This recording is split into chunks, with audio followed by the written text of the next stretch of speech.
Hi and welcome back to another video in my closed stitch series. Today we'll be looking at front facing trebles. For this swatch I'm going to chain 15.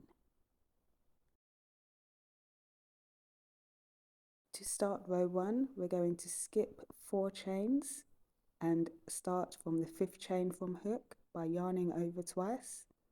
Insert your hook, pull up a loop, pull through 2, pull through 2 and pull through the last 2. Let's try that again. Yarn over twice, insert your hook, pull up a loop, pull through 2, pull through 2 and pull through the last 2. And continue to do that until the end of the row.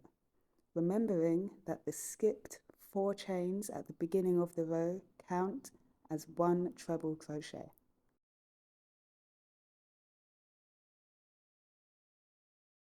And that's the end of row 1 with treble crochets. To start row 2, chain 1 and turn your work. That chain 1 counts as a stitch.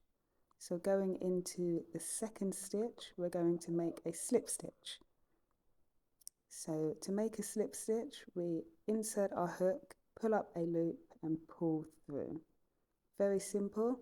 Make sure to keep your slip stitches quite loose as you go all the way to the end of the row.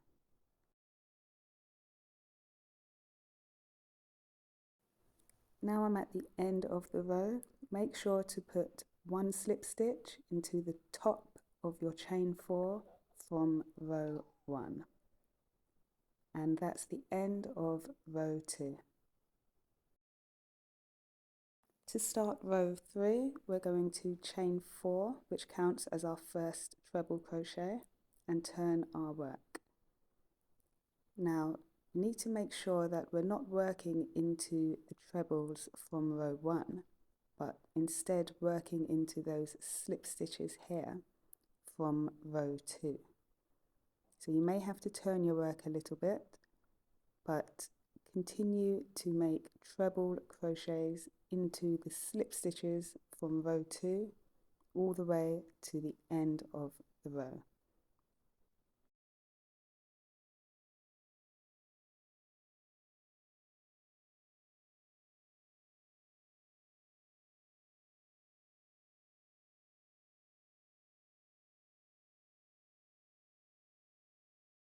At the end of the row, make sure to work your final treble crochet into the top of the chain 1 from the row before.